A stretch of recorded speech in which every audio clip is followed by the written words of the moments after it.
নমস্কার বন্ধুরা, কেমন আছেন সবাই? আমি রিঙ্কু শখের রান্নাঘরে আপনাকে সবার নিমন্ত্রণ। আজকে আমি বানাবো ময়দা দিয়ে এমন একটা মজাদার খাবার, আপনারা না দেখলে বিশ্বাস করবেন না। আর বানানো যেমন সহজ, দেখতেও সুন্দর, আর খাইতে তো দুর্দান্ত স্বাদ। সেটা বয়স্ক থেকে বুড়া পোলাপান সবাই অনায়াসে খাইতে পারবো। স্বাস্থ্যকরও যেমন নেব, তেমনি নেব সুস্বাদু। পুরো ভিডিওটা দেখতে থাকেন, আশা করি আপনাকে খুবই ভালো লাগবে। এখন চলেন রান্নাঘরে যাইয়া রেসিপিটা তাহলে শুরু করে দিই।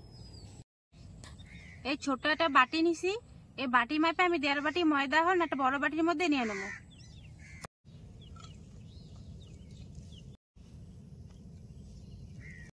এবার স্বাদ মতো নুন দিব।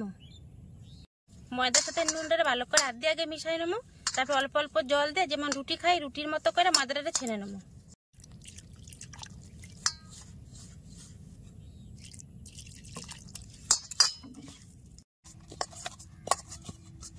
ময়দাটা দেখেন কত সুন্দর মোলায়েম করে মাখে নিছি। এখানে ময়দার থেকে ছোট ছোট করে আমি লেচি কাটে নেব। যেরকম আমরা রুটি খাই রুটির মতন কিন্তু করলে হইব। এই দেখেন এই সাইজ করে আমি লেচি কাটে নেব।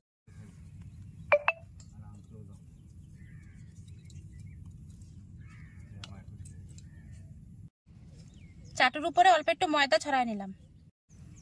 তারপর একটা ময়দার লেচি নিয়ে রুটির মতো পাতলা করে এবার বেলে নেব।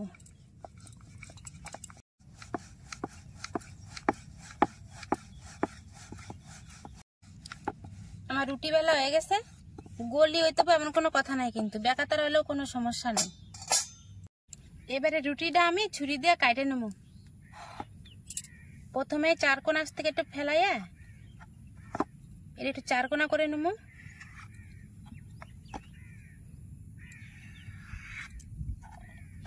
বাড়তি অংশটা কিন্তু ফেলানি যাবে না, আমি ওইটা দিয়ে আবার বেলে রুটি বানাই নেব।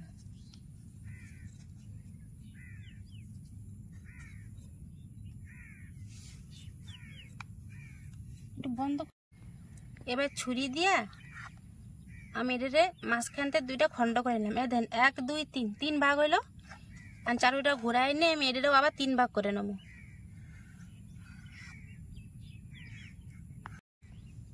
এই যে এক একটা ভাগ এমন করে দইরা এই কোনা চিপে দেবো, আর সেরকমই উল্টো দিক থেকে দইরাও এই কোনা চিপে দেবো। দেন একটা পেঁচানো ডিজাইনের মতন হয়ে গেল না? এরকম করে কিন্তু আমি সব করে এখন বানাই নেব। বানানো কিন্তু খুবই সোজা, খালি 2 মাথা দইরা এরকম চাইপে দিলেই হয়। এই দেখেন এটা একটু ছোট হয়েছে।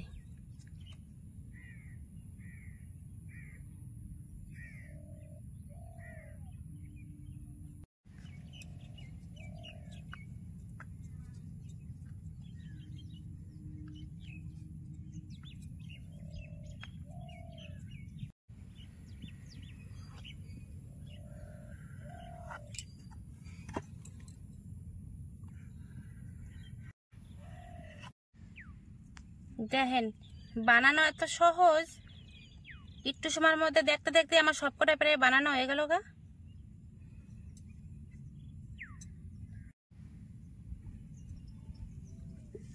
বানানো হয়ে গেছে।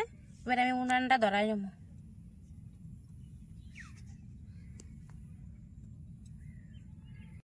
উনান ধরে কড়াই চাপাই দিছি। কড়াইতে এখন জল দিয়ে দেবো একটু বেশি পরিমাণে।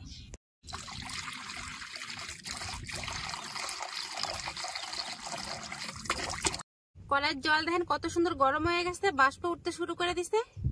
আর জলের মধ্যে 2 ফোঁটা পাম তেল দিয়ে দেবো।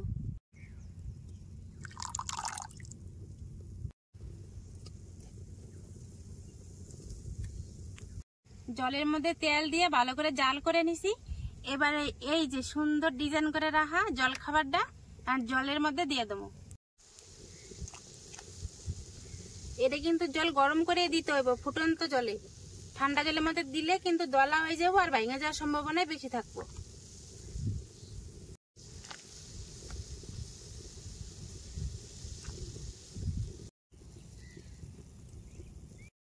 গরম জলের মধ্যে জল খাবারটা দিছি 2 মিনিট হয়ে গেছে।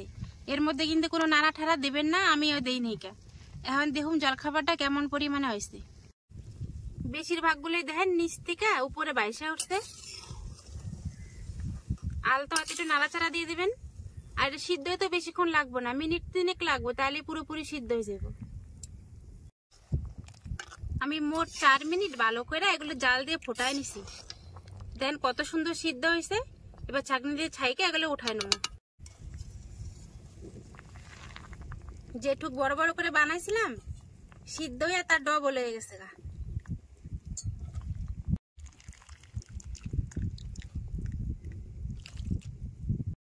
কড়াইটা পরিষ্কার করে আবারও উনানে চাপাই দিছি, গরমও হয়েছে। এবার কড়াইতে একটু সাদা তেল দিয়ে দেবো।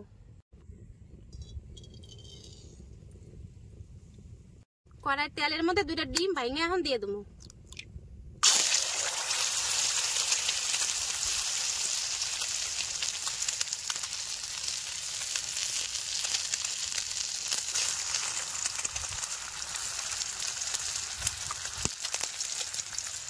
উপর দিয়ে অল্প একটু করে নুন ছড়াই দিলাম।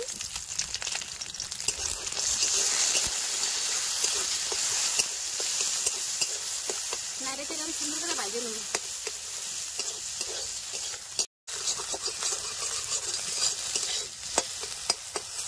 ডিম ভাজা কিন্তু হয়ে গেছে, বেশি কড়া করুম না, এরকম করে ভাজে উঠাই নেব।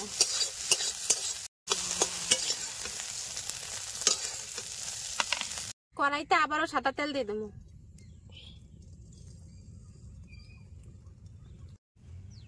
তেলের মধ্যে এবার দেবো রসুন কুচি, স্বাদ মতো কাঁচা লঙ্কা কুচি,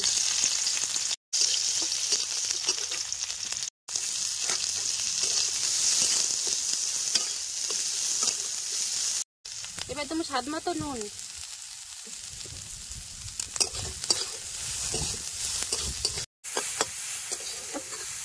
পেঁয়াজটা দেখেন বেশ সুন্দর একটু ভাজা ভাজা হয়ে গেছে না?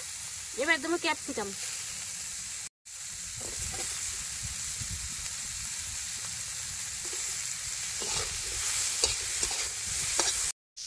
উনানের জালটা একবারে কম করে দিয়া পেঁয়াজ আর ক্যাপসিকাম দেন ভালো মতো ভাজে নিছি। ক্যাপসিকাম সিদ্ধ হয়ে গেছে কিন্তু রংটা পরিবর্তন হয় নাই, এটা সময় নিয়ে ভাজছি। কারণ এর মধ্যে দিয়ে দেবো সয়া সস। এই বড় চামচের মাইপা 1.5 চামচ আমি সয়া সস দিয়ে দেবো।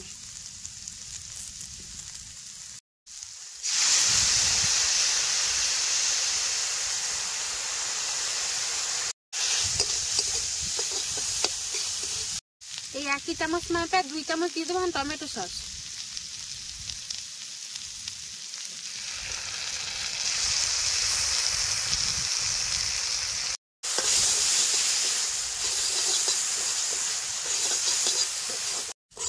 সসগুলো দিয়ে ভালো করে ভেজে নিছি। এবারে সিদ্ধ করে রাখা জলখাবারটার মধ্যে দিয়ে দেবো।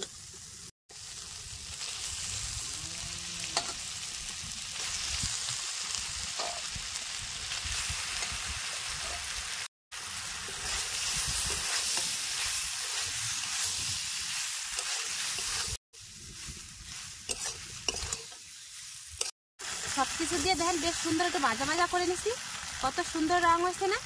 এবার ভাজা রাখা ডিমটাও এর মধ্যে দিয়ে দেবো।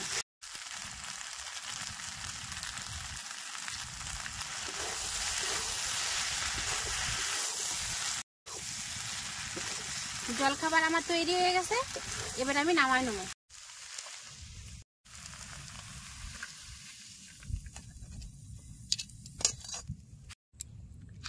গরম গরম প্লেটের মধ্যে নামাই নিছি জলখাবার, সকালের হোক বা বিকালের, কিংবা যা খুশি আপনারা নাম দিতেই পারেন। এতটা নাম হওয়াই উচিত, তাই না? এটার কি নাম দিলে মানাইবো আপনারা কিন্তু কমেন্ট করে অবশ্যই জানাবেন। দেখতে কত লোভনীয় হয়েছে দেখেন তো, আর ততটাই বেশি সুগন্ধ ওঠা ধরছে জানেন। এবার গরম গরম প্লেটের মধ্যে নিয়ে খাইয়ে দেখুন কেমন স্বাদ হয়েছে। কোন দেখি যদি এই খাবারটার নাম পাস্তা দিই তাহলে কেমন হয়? যদি আমি কই এটা আমার নিজের হাতের তৈরি পাস্তা, তাহলে কেমন লাগবে কোন তো? প্রতিদিনের একঘেয়ে জল খাবার ছাইরা যদি একটু অন্যরকম জল খাবার নিজের হাতে বানায় খাওয়া যায়, মন্দ কি কোন দেখি? চলেন, প্লেটে তো বাড়া হয়ে গেল। আবার স্বাস্থ্যকরও দেখেন, খুবই অল্প তেল দিয়ে বানাইছি, সাথে আবার দেশি মুরগির ডিম, আবার কতগুলো সবজিও দিছি। চলেন এবার খাই দিই কেমন স্বাদ হয়েছে। ও আর একটা কথা, দাঁড়ান, এমনি কি খামো? একটু সুন্দর করে সাজায়নি তারপরে খামো। উপর থেকে ছোট ছোট করে কুচায় রাখা করা পেঁয়াজ দিয়ে দিলাম। এবার দিব অল্প কাঁচা লঙ্কা কুচি। 1 চিমটে বিট নুন উপর দিয়ে এখন সাবধানে ছড়াই দিয়ে দেবো। এবারে দেবো অল্প টমেটো সস।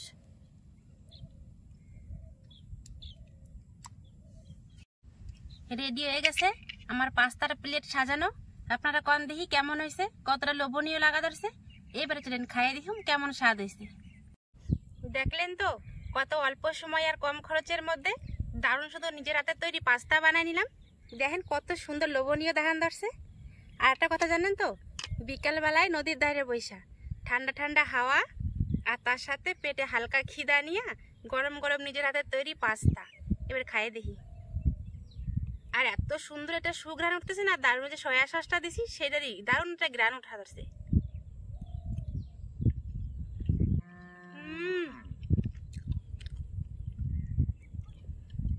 এটা আমি নিজের হাতে বানাইছি না, এরকম ডিজাইন দিয়ে কিনে আনছি। যদি কাউরে না কই কেউ কিন্তু বিশ্বাস করবো না। আর খাইতে পুরো ডুপ্লিকেট পাস্তার মতনই স্বাদ, দারুণ। পাস্তাগুলো শেপ দিয়ে রেখে আপনারা ফ্রিজের মধ্যে বইরাও কিন্তু সংরক্ষণ করেও খাইতে পারেন। যখন সময় পাবেন চট করে বানিয়ে পোলা বানিয়ে টিফিনেও কিন্তু দেওয়া যাইব। আর বাড়িতে অতিথি কুটুম আসলে ঝট করে তখনও বানা দিতে পারবেন, কোনো সমস্যা নাই। যেমন আপনি প্রশংসা পাইবেন তেমনি তারা খায়ও সন্তুষ্ট হইব।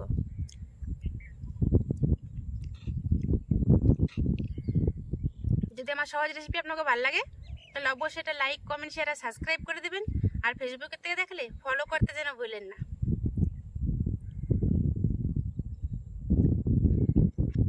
বাড়িতে একবার হলেও বানাবেন, অনুরোধটা কিন্তু রয়েই গেল। তাহলে আজকের ভিডিও এনে শেষ করলাম, তবে পরে একটা ভিডিওতে, ততক্ষণে নিগা নমস্কার।